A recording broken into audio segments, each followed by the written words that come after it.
سے صبح سے یہ خبر سنی ہے، پوری دنیا میں، پوری امت مسلمہ میں زبردست اضطراب کی لہر دوڑ گئی، بے چینی اور پریشانی بڑھ گئی کہ ہماری امت مسلمہ کا ایک عظیم سرمایہ جن کی عرب و عجم قدر کرتے ہیں، پوری دنیا کے علماء، عوام، خواص سب ان کا احترام کرتے ہیں، حرمین شریفین کے ائمہ کرام جن کے سامنے زانو تلمذ طے کرتے ہیں اور ان کی بزرگی اور ان کی عظمت کے وہ بھی قائل ہیں، وہ ہمارے پاکستان کے لیے عظیم تحفے ہیں اور ہمارے پاکستان کے لیے بہت بڑا اعزاز ہے کہ اللہ پاک نے اتنی عظیم ہستی اللہ پاک نے ہمیں پاکستان والوں کو عطا فرمائی۔ اللہ ہمیں ان کی قدر کرنے کی توفیق عطا فرمائے اور اس میں ہمیں ان کی حفاظت کے لیے ہماری حکومت کو بھی جس قدر ممکن ہو اہتمام کرنا چاہیے۔ اور پہلے بھی ایک حملہ ہوا اور اس کے بعد جو ہے سیکورٹی جیسے شاید ہونی چاہیے اس میں کچھ کمی رہ گئی، جس کی وجہ سے پھر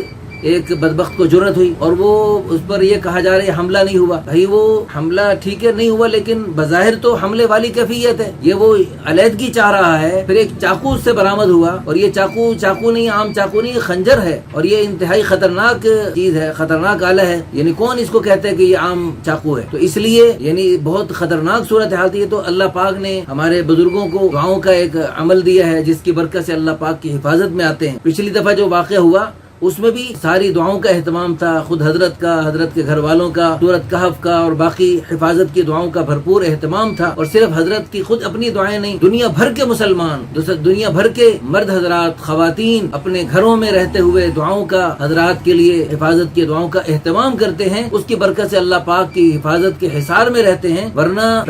پچھلی دفعہ جو حملہ ہوا اس میں یعنی بہت ہی خطرناک حملہ تھا اور اس میں یہ بھی جو ہے یہ بھی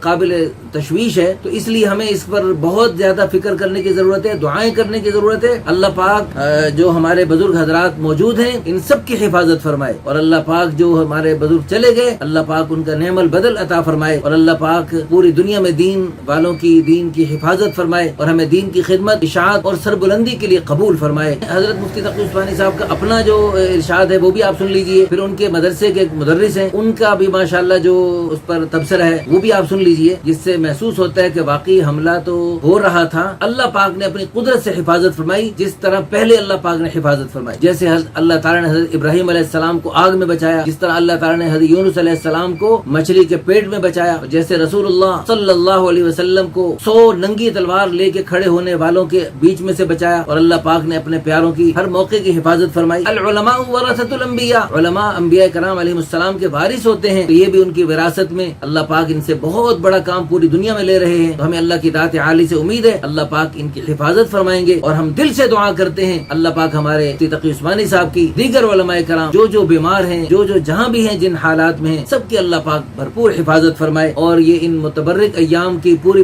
برکات نصیب فرمائے۔ ان دنوں پہلے ہی ہمارا دل صدمے سے چھلنی تھا کہ پوری دنیا کے مسلمان ان دنوں میں یا حج پہ جا رہے ہوتے تھے یا حج پہ جانے والوں کو الوداع کر رہے ہوتے تھے، واپس اپنے علاقوں میں رہتے ہوئے تڑپ رہے ہوتے تھے اور ان سب کے دل و دماغ اور ان کی روحیں حرمین شریفین کی طرف اٹکی ہوتی تھی۔ لیکن اس دفعہ ایک بہت بڑی خیر سے امت محروم ہو رہی تھی اور ساتھ ساتھ یہ اتنا بڑا صدمہ اللہ پاک نے حفاظت فرمائی۔ اللہ پاک سے دل سے دعا ہے اللہ پاک مزید ہمارے حضرات کی حفاظت فرمائے، ہر طرف سے، دائیں سے، بائیں سے، آگے سے، پیچھے سے، اوپر سے، نیچے سے، ہر طرف کی آفات اور بلیات سے اللہ ہمارے بزرگوں کی حفاظت فرمائے۔ اللہ پاک ان کو صحت عافیت کے ساتھ ان کا سایہ عاطفت و شفقت ہمارے سروں پہ تا دیر قائم و دائم فرمائے۔ متعنا اللہ بفیوضہم المبارک، آمین ثم آمین، وآخر دعوانا الحمدللہ رب العالمین۔ اللہ